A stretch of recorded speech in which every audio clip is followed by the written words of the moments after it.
लाखों करोड़ों दुरूदो सलाम मोहम्मद मुस्तफ़ा सल्लल्लाहु अलैहि वसल्लम उन पर और उनकी आल औलाद पर। अस्सलाम वालेकुम, मैं आपका होस्ट हसन शहबाज। आप देख रहे हैं मेरा डिजिटल यूट्यूब चैनल। मेरी आपसे रिक्वेस्ट है, जिन्होंने मेरे चैनल को सब्सक्राइब नहीं किया वो मेरे चैनल को सब्सक्राइब करें, लाइक करें और ज़्यादा से ज़्यादा शेयर करें। और आपके सामने बेल आइकन है, उसको क्लिक करें और मेरी हर आने वाली नई वीडियो आपको सबसे पहले मिलेगी।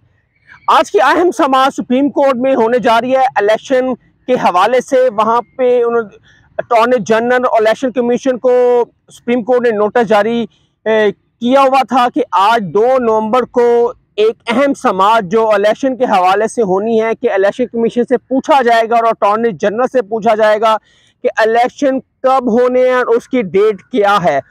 ये 3 रुकनी बेंच आज समाअत करेगा। चीफ जस्टिस काजी फायद ईसा साहब, जस्टिस अता मनिल्ला साहब और मुनीबुद्दीन साहब, ये 3 रुकनी जो बेंच है ये इस पे समाअत करेंगे। और पिछले जो इसकी समाअत है वहाँ पे ये 4 दरख्वास्त गुजार है, जिसमें पीटीआई और सुप्रीम कोर्ट बार भी इस दरख्वास्त में उन्होंने सुप्रीम कोर्ट में दायर की हुई है।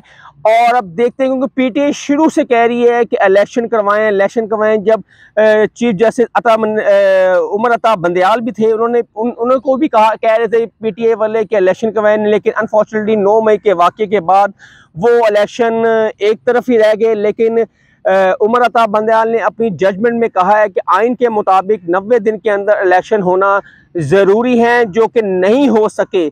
लेकिन आज भी वो अपने फैसले में कह के गए हैं कि 90 दिन के अंदर इलेक्शन पंजाब और केपीके में होने चाहिए थे। और आज भी यही फैसला होना है कि इलेक्शन कमीशन से डेट मांगी जाएगी, जो कि पिछली समाअत में भी चीफ जस्टिस काजी फायद ईसा साहब ने इस पे डेट मांगी थी, लेकिन पिछली समाअत में उन्होंने डेट नहीं दी।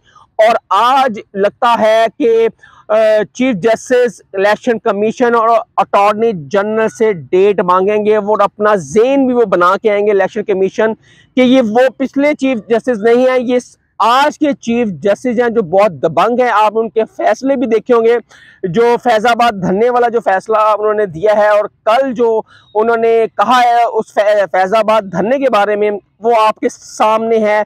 वो मैं अब तफसील में नहीं जाना चाहता, क्योंकि मैं अपने व्लॉग में ये बता चुका हूँ।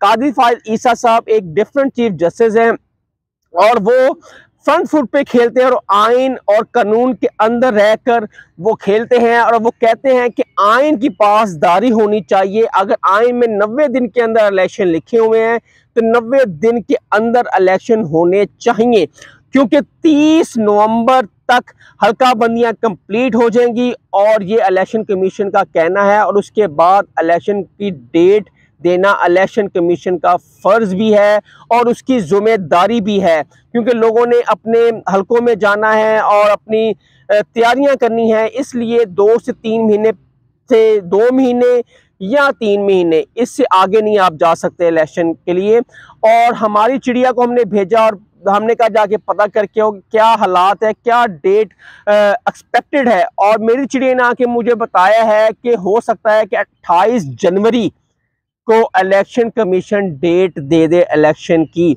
और आज देखते हैं, इसकी आज समाअत भी है सुप्रीम कोर्ट में। देखते हैं कि election commission chief justice of Pakistan को इलेक्शन की डेट देता है या नहीं देता, क्योंकि लगता है, हमारी ज़राए ने हमें बताया है कि आज इलेक्शन कमीशन डेट दे देगा चीफ जस्टिस ऑफ पाकिस्तान को।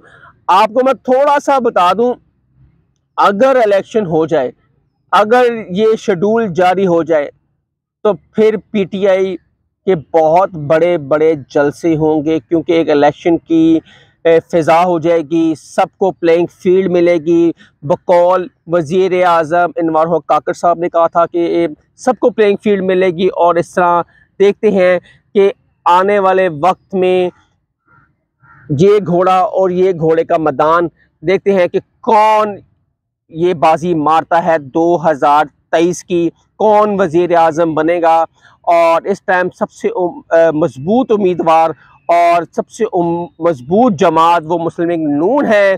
और कहा जा रहा है कि मुस्लिम लीग नून को तकरीबन 80 से 90 सीटें मिलेंगी इस जनरल इलेक्शंस में, और 60 से 70 सीटें आपकी पीपल्स पार्टी लेके जाएंगी और 8 से 10 इस्तेकाम पार्टी लेके जाएंगी। ये एक सादा अक्सरियत तो किसी को नहीं मिलनी, ये एक 3-4 जमातें बन कर कोलेशन के साथ ये हुकूमत बनेगी। ये हमारे चिड़िया ने हमें बताया है, और ये आज ये नोट भी कर ले, ये जो मैं कह रहा हूँ ये इसी तरह ही होनी है, इसी तरह हुकूमत बनी है। कोई एक जमात पूरी हुकूमत नहीं बनाएगा, ये 2-3 जमातें मिलकर ये हुकूमत बनाएगी। जैसे PDM बनी थी, इस तरह उन्होंने भी यही हुकूमत इसी तरह ही बननी है, और जिसकी सबसे ज़्यादा सीटें होंगी उसका वज़ीर आज़म भी उसी का होगा, जिसकी उससे कम होगी उसको वफाक में एक अहम ओहदे और अहम वजारतें दी जाएंगी। अब देखते हैं कि आने वाले वक्त में क्या होता है। ये तो हमारे ज़राए ने हमें बताया था, और सबकी इस टाइम नज़रें इलेक्शन कमीशन की तरफ लगी हुई हैं। देखते हैं आज इलेक्शन कमीशन को डेट दे देता है चीफ जस्टिस को कि नहीं। हसन शहबाज को नेक्स्ट व्लॉग के लिए इजाज़त दें। अल्लाह हाफ़िज़।